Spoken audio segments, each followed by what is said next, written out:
नमस्कार, रिवर 24 के ताजा तरीन अंक के साथ मैं शैलेंद्र। सबसे पहले प्रमुख खबरें। शिल्पी प्लाजा में बीच बाजार बदमाशों ने लहराई पिस्टल और तलवार। सिलपरा नहर में युवक ने लगाई छलांग, तलाश जारी। डॉक्टर शैलवाला की बहू से लूट के मामले में आरोपियों तक पहुंची पुलिस, एक को किया गिरफ्तार। और डीएनए रिपोर्ट ने उठाया रहस्य से पर्दा, लापता महिला और बच्ची का नहीं किसी अन्य का था शव। इन खबरों सहित अन्य खबरें विस्तार से।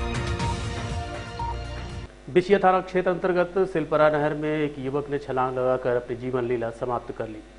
आपको बता दें कि पीयूष साहू नामक युवक, जो कि कटरा मोहल्ले का रहने वाला था और संजय गांधी अस्पताल और बिछिया अस्पताल का कर्मचारी भी बताया जा रहा है, उसकी पड़रा और करहिया चौराहे में दुकान भी संचालित है। कल शाम अपने साथी रामलाल के साथ सिलपरा नहर गया और वहां पर बैठकर शराब पी। बताया जा रहा है किसी लड़की से फोन में बात कर रहा था और अचानक अपना फोन और कपड़े उतार कर अपने साथी को दिया और सीधे नहर में छलांग लगा दी। घटना की सूचना मिलने के बाद बिछिया थाने की टीम और परिजन तत्काल घटनास्थल पहुंचे और युवक की तलाश में जुट गए, लेकिन नहर में पानी ज़्यादा होने के कारण कुछ भी करना संभव नहीं था। पुलिस के द्वारा आज सुबह फिर से एसडीआरएफ टीम के साथ तलाश की गई। खबर लिखे जाने तक युवक की लाश नहीं मिली थी। कल शाम को एक युवक जो है नहर में उसने सुसाइड अटेम्प्ट करा है, ऐसी हमें सूचना मिली पुलिस कंट्रोल रूम से, जिसके तहत एसडीआरएफ होमगार्ड की टीम घटनास्थल पर पहुंच करके हमने देखा, मौका वारदात पे हमने यहाँ पे देखा नहर में साइफन है अपना और टरबाइन चालू है, जिस वजह से थोड़ा सा रिस्क रहता है। तो हमने नहर बंद करने के लिए हमने कल ही बात कर ली थी। नहर बंद हो चुकी है, टरबाइन को हमने बंद करने की कार्रवाई कर ली है। अब आगे की कार्रवाई होगी, हम जाल और कांटे के माध्यम से देखेंगे। चूँकि यहाँ पे गहराई 100 फीट से अधिक है, तो सुरक्षा मापदंडों का ध्यान रखते हुए हम सर्चिंग का कार्य आगे करेंगे। मैं इनके पीयूष साहू का साले साहब हूँ, सतना में नगर निगम में हूँ। और मुझे जानकारी रात को 8 बजे मिली। जब मैं यहाँ आया तो रिश्तेदारों ने, परिवार वालों ने बताया और रामलाल सोनी द्वारा ये बताया गया कि फ़ोन पे बात करते करते ब्लूटूथ के माध्यम से उनको पैटर्न खोलने के लिए बताया कि अगर मेरे को नशा हो जाए या कोई बात हो जाए तो घर में मेरे सूचना दे देना। और फ़ोन में बात करते करते क्या पता किससे बात कर रहे थे और कूद गए। जी, इनका नाम तो पीयूष साहू है। ये कटरा मोहल्ले के थे और अपने दोस्तों के साथ यहाँ घूमने आए थे, उनके दोस्त के अनुसार। और करीब ये 5:30-6 बजे की घटना है। क्या काम करते हैं, कहाँ है? ये तो इनकी एक यहाँ पे आपकी कढ़ैया मंडी में दुकान है इनकी, जनरल स्टोर की। ट्रांसपोर्ट नगर में भी है। अस्पताल में भी कर्मचारी बस जी। कौन सी अस्पताल? बिछिया अस्पताल में थे पहले, इस समय छोड़ दिए थे। बिछिया में संजय गांधी जी। ये कुछ कैसे आया यहाँ कुछ? अब ये तो उनके जो दोस्त था वो, उसने क्या रामलाल सोनी करके, उन्होंने ये बताया कि ये लोग घूमने आए थे इस साइड, वो पे पता नहीं कैसे कूद गया वो। क्या मोबाइल कपड़े क्या उतार के? हाँ, वो गाड़ी की चाबी दिया था और मोबाइल दे दिया, अपना पासवर्ड बताया उसको मोबाइल का, और जर्की उतार के कूदा। रीवा जिले की गोविंदगढ़ पुलिस ने ऑनलाइन सट्टा खिलाने वाले एक युवक को गिरफ्तार किया है। पुलिस ने कार्रवाई करते हुए खातों में जमा 50 लाख की रकम फ्रीज की और 20 लाख की कार एवं मोबाइल जब्त कर एक आरोपी को गिरफ्तार किया है, जबकि 2 अन्य फरार हैं। थाना प्रभारी शिवा अग्रवाल ने बताया कि मुखबिर ने सूचना दी थी कि अवनीश द्विवेदी और उनके 2 साथी गोविंदगढ़ तालाब के पास आम के पेड़ के नीचे ऑनलाइन ऐप के माध्यम से सट्टा खिला रहे हैं। सूचना पर तत्काल कार्रवाई करते हुए दबिश दी गई तो घटनास्थल पर ऑनलाइन ऐप के माध्यम से सट्टा खिला रहे आरोपी अवनीश द्विवेदी, पिता नरेंद्र द्विवेदी, निवासी ग्राम बांसा को पकड़ा गया, जिसके मोबाइल से सट्टे का लंबा कारोबार मिला है। बैंक खातों की जानकारी लेने पर उसके कब्जे से लगभग 50 लाख की रकम बैंक खातों में फ्रीज की गई एवं 20 लाख रुपए की कार व मोबाइल जब्त किया गया। कार्रवाई के दौरान मौके से 2 आरोपी फरार हो गए। आरोपी के विरुद्ध मामला दर्ज कर पूछताछ की जा रही है। ये ऑनलाइन सट्टे के तहत हमारे गोविंदगढ़ थाने में एक एफआईआर दर्ज की गई है। इसमें एक आरोपी गिरफ्तार किया गया है और बाकियों की तलाश जारी है। इसमें 50 लाख के ऊपर का, लगभग 70 लाख करीब का मशहूर का की जब्ती की कार्रवाई की गई है और इसमें अकाउंट फ्रीजिंग वगैरह की जो कार्रवाई की जा रही है। गो ऐप के थ्रू इसमें गेमिंग के थ्रू सट्टा खिलाया जा रहा था, जिसमें आगे का इन्वेस्टिगेशन और किया जा रहा है। तो कितने आरोपी पकड़े गए? अभी एक आरोपी पकड़ा गया है और जो उसके साथ वाले हैं उनके संबंध में सीबीएसई 10वीं बोर्ड की परीक्षाएं आज से शुरू हो चुकी हैं। आज पहले दिन हिंदी कोर्स ए और बी की परीक्षा में हजारों छात्र शामिल हुए। सीबीएसई 10वीं एवं 12वीं की बोर्ड परीक्षा के लिए रीवा जिले में 6 केंद्र बनाए गए हैं। इस बार मुख्यालय के अलावा जिले के सोहागी और सिरमौर में एक केंद्र बनाया गया है। सीबीएसई परीक्षा के लिए 6 सेंटर में से 2 सेंटर ऐसे हैं जहां वहीं के बच्चों को परीक्षा देने की अनुमति दी गई है। इसके लिए यहां पर्यवेक्षक नियुक्त किए गए हैं। इसी तरह रीवा के सेक्रेट हार्ट, सेंट्रल एकेडमी, केंद्रीय विद्यालय, ज्योति स्कूल को 10वीं एवं 12वीं परीक्षा के लिए चयनित किया गया है। आज 10वीं की परीक्षा में इन्हीं 6 केंद्रों में परीक्षाएं संचालित कराई गईं। सीबीएसई बोर्ड एग्जामिनेशन तो आज नहीं, 15 फरवरी से ही शुरू हो गए हैं, लेकिन क्लास 10 का मेजर सब्जेक्ट का पेपर आज है, हिंदी कोर्स ए और कोर्स बी का। और इसके लिए सीबीएसई ने रीवा जिले में 6 सेंटर बनाया है। 4 शहर के अंदर हैं और 2 सेंटर जो है शहर से बाहर हैं। एक जेएनवी सिरमौर है, दूसरा सेंटर है सोहागी पब्लिक स्कूल सोहागी। कैसे जांच कैसे की जा रही है बच्चों की और कैसे? सभी सेंटर्स में तय किए गए हैं, परीक्षक केंद्र अधीक्षक लगाए गए हैं और जिन सेंटरों में सेल्फ सेंटर है, जहां के बच्चे वहीं के स्कूल में अपने स्कूल में बैठ रहे हैं, वहां पे परीक्षक की भी नियुक्ति की गई है और बड़ी समुचित व्यवस्था की गई है। मुझे ऐसा लगता है कि हमारी परीक्षा बड़ी स्मूथली और पूरा कंडक्ट हो जाएगी। अभी तक सर जिले में कोई नकल के ऐसे पेपर सामने आए? नहीं, नकल का कोई यूएफएम केस कोई नहीं बना है और अभी इस बार की नहीं, कभी नहीं बनता था और मुझे लगता है फिर से उसी तरह का हम लोग अपना रिकॉर्ड मेंटेन करके रखेंगे। 2003 बैच के अधिकारी एमएस सिकरवार ने आज रीवा आईजी का पदभार ग्रहण कर लिया। मध्य प्रदेश शासन गृह विभाग द्वारा 10 आईपीएस अधिकारियों के तबादले किए गए हैं। रीवा में आईजी के तौर पर पदस्थ केपी वेंकटेश्वर राव का तबादला नारकोटिक्स पुलिस मुख्यालय भोपाल किया गया है, तो वहीं उनके स्थान पर 2003 बैच के आईपीएस अधिकारी एमएस सिकरवार को रीवा आईजी के तौर पर पदस्थ किया गया है। आज सिरमौर चौराहा स्थित आईजी ऑफिस पहुंचकर उन्होंने पदभार ग्रहण किया और इस दौरान उन्होंने कानून व्यवस्था में कसावट व अपराधों में लगाम लगाने की बातें कही। उन्होंने कहा कि पुलिस का सिर्फ 2 ही उद्देश्य होता है, पहला अपराध न होने दे और दूसरा अपराध हो गया है तो उसका खुलासा करे। मैं 2003 बैच का हूँ और पहले यहाँ से पहले मैं आईजी रेलवेज था 3 साल और इसके पहले आईजी चयन भी रहा हूँ किसी में और इसके पहले विभिन्न पदों पर रहा हूँ। एसपी जबलपुर रहा हूँ, एसपी शिवपुरी, एसपी खंडवा। लंबी जर्नी है काफी। एक्सपीरियंस है, क्या प्राथमिकता रहेंगी जिले को? प्राथमिकताएं पुलिस की वही होती हैं, क्राइम का डिटेक्शन और क्राइम का प्रिवेंशन।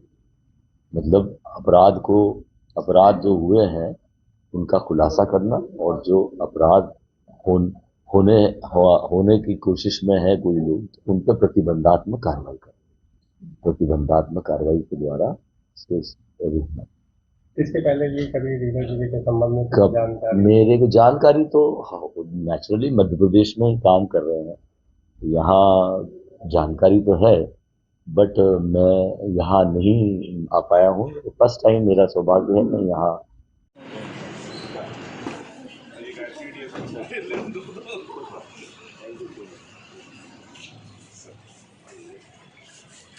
रीवा शहर के सिविल लाइन थाना क्षेत्र अंतर्गत अति व्यस्ततम क्षेत्र शिल्पी प्लाजा में देर रात युवकों ने जमकर तांडव मचाया। 2 दर्जन से अधिक युवकों ने किसी बात को लेकर शुभम गौतम नाम के युवक के ऊपर पिस्तौल से फायर कर दिया। जानकारी के अनुसार आपको बता दें कि शुभम गौतम कोई नहीं बल्कि भाजपा नेता विवेक गौतम का भतीजा है। इस मामले में सारी वारदात सीसीटीवी कैमरे में कैद हो गई है। मौजूद लोगों ने पूरी घटना का वीडियो भी बनाया है और वीडियो सोशल मीडिया में वायरल भी हो रहा है। प्राप्त जानकारी के अनुसार शुभम गौतम की कार में 2 लड़के मोटरसाइकिल से पीछे से टक्कर मार दिए, जिसको लेकर कार चालक शुभम गौतम का उनसे विवाद हो गया। इसके बाद मोटरसाइकिल सवारों ने अपने साथियों को बुला लिया। 2 दर्जन की संख्या में आए बदमाशों ने युवक पर हमला कर दिया। घटना का अंजाम देने वाले युवकों के पास धारदार हथियार, तलवार, पिस्टल और कई सारे हथियार मौजूद थे। ऐसा लग रहा था कि शहर में कोई बहुत बड़ी वारदात होने वाली है। देखते रहिए Rewa 24 news, city cable network. मिलते हैं इस छोटे से ब्रेक के बाद। Pentium point group of institutions, a key to success. जी हाँ, Pentium point group of institutions, जहां पर आपको मिलते हैं BA LLB 5 year full time programme, LLB 3-year full time programme bar council of India से मान्यता प्राप्त हैं। MBA के 2-year full time programme AICTE New Delhi से मान्यता प्राप्त हैं। पेंटियम पॉइंट टेक्निकल कॉलेज में स्नातक व स्नातकोत्तर के सभी पाठ्यक्रम संचालित हैं, जिनमें प्रवेश प्रारंभ है। हमारा कॉलेज कोड है P500। याद रखिए, सामान्य वर्ग BPL कार्ड धारकों को शिक्षण शुल्क में छूट व SC/ST OBC छात्रों को मध्य प्रदेश शासन के नियमानुसार छात्रवृत्ति।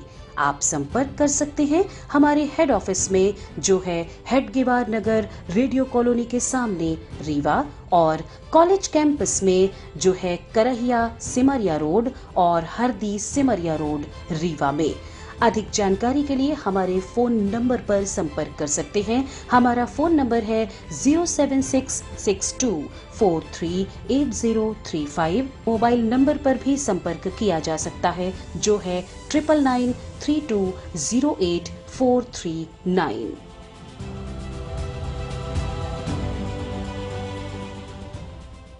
DNA रिपोर्ट मिलने के बाद लापता महिला की पहचान से हटा पर्दा। पुलिस फिर करेगी लापता महिला की जांच। बीते 7 फरवरी को सुहागी थाना अंतर्गत नैना नदी से एक महिला और बच्ची का शव बरामद हुआ था, जिसकी पहचान के लिए सिटी कोतवाली थाना अंतर्गत सुनीता साकेत के परिजन पहुंचे और उसके पति पर हत्या का आरोप लगाते हुए गिरफ्तारी की मांग भी की थी, लेकिन पूरी तरह से आश्वस्त नहीं होने के कारण शव का DNA कराया गया, जिसके बाद इस बात का खुलासा हुआ कि प्राप्त शव सुनीता साकेत का नहीं वरन किसी और महिला का है, जिसकी जांच अब सुहागी पुलिस करेगी। वहीं लापता महिला की तलाश सिटी कोतवाली पुलिस करेगी। इस संबंध में रीजनल SP विवेक लाल ने बताया। एक लगभग 5-6 तारीख को एक डेड बॉडी मिली थी। एक महिला थी और उनके साथ एक नवजात शिशु भी था, तो जिसकी डेड बॉडी पे मर्ग तो पंजीबद्ध कर लिया गया था और इन्वेस्टिगेशन उसका किया जा रहा था। अपराध भी उसमें दर्ज है 306 का। इसी दौरान एक गुमशुदगी के संबंध में भी संभावना यहाँ जताई जा रही थी कि उससे मेल खाता है, लेकिन उसका परीक्षण जब कराया गया, DNA प्रोफाइलिंग कराया गया, तो उससे मैच नहीं पाया गया। अब आगे क्या कार्रवाई होगी? अब आगे जो है अलग अलग दिशा में जो पहले ही चल रहा था इन्वेस्टिगेशन, वो चल रहा है हमारा। और एक चीज़ की पुष्टि हुई, जो शंका जाहिर करी थी जो परिजनों ने, उससे अलग हो गए हैं।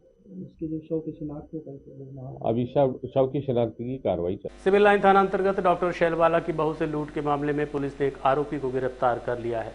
बीते 7 फरवरी को सिविल लाइन थाना अंतर्गत ढेकाहा में बंधन बैंक का इंटरव्यू देने के बहाने विंध्या श्रीवास्तव के साथ लूट की गई थी, जिसमें विंध्या के साथ साथ उसके ड्राइवर को बंधक बनाकर मारपीट की गई और उनकी कार भी लूट ली गई थी।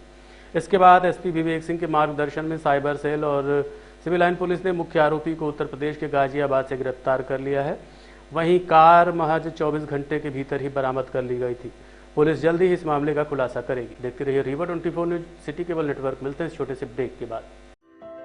हड्डी जोड़ एवं रीढ़ रोग तथा स्त्री रोग एवं प्रसूति रोग का इलाज एक ही छत के नीचे। विघ्नहर्ता hospital and trauma centre, hotel landmark के पास, रतहरा, रीवा। डॉक्टर संतोष सोनी, पूर्व चिकित्सक, बॉम्बे हॉस्पिटल, मुंबई। हड्डी जोड़ एवं रीढ़ रोग विशेषज्ञ, छोटे चीरे एवं दूरबीन विधि द्वारा हाथ तथा पैर की हड्डियों का ऑपरेशन।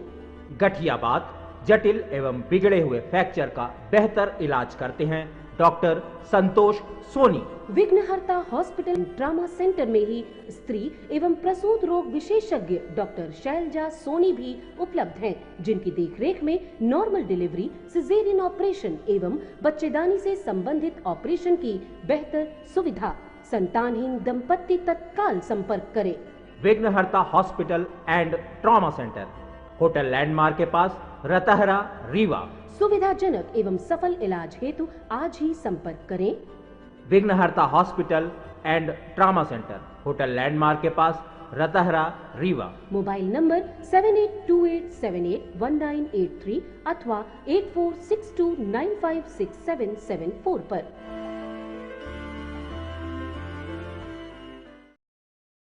अधिवक्ता संघ के चुनाव शुरू हो गए हैं, ऐसे में प्रत्याशियों ने अपना प्रचार प्रसार शुरू कर दिया है। अंतर्राष्ट्रीय अधिवक्ता दिवस संघर्ष परिषद के अध्यक्ष पंडित राजकुमार तिवारी ने जिला अधिवक्ता संघ के चुनाव में अध्यक्ष पद हेतु नामांकन दाखिल करते हुए कहा कि संसार के सबसे बड़े बुद्धिजीवी तबका, न्यायपालिका के आधार स्तंभ, न्यायदान के सतत प्रहरी अपना सुख चैन त्याग कर पीड़ितों की आवाज़ अधिवक्ताओं हेतु निरंतर कई वर्षों से संघर्षरत हैं, क्योंकि अधिवक्ता जब संतुष्ट रहेंगे तभी न्याय की गंगा अविरल रूप से प्रवाहित होगी। आपको बता दें कि आने वाले समय में जल्द ही अधिवक्ता संघ के चुनाव होने हैं, जिसको लेकर अधिवक्ताओं ने तैयारियां शुरू कर दी हैं। सबसे पहले मैं रीवा अधिवक्ता संघ को सादर प्रणाम करता हूं, नमन करता हूं, वंदन करता हूं, अभिनंदन करता हूं। आज हम लोगों के मान सम्मान, प्रतिष्ठा और गौरव का जो ह्रास हुआ है, उसके पुनर्प्राप्ति, पुनर्स्थापना, पुनर्प्रतिष्ठा हेतु अधिवक्ताओं के इच्छानुसार हमने इस जिला अधिवक्ता संघ के अध्यक्ष पद के उम्मीदवारी के रूप में नामांकन पेश किया है। आज देखा ये जा रहा है कि जो अधिवक्ता और बेंच, बार और बेंच का जो सामंजस्य होता है, उसका काफ़ी तेज़ी से नुकसान हुआ है। बार और बेंच के बीच में जो सहयोगात्मक, सकारात्मक रवैया रहता है, वो अब नहीं रह गया है। आज ऐसा लगता है जैसे हम अजनबियों के शहर में, अजनबियों के इलाके में हों, कोई से किसी से कुछ मतलब है नहीं।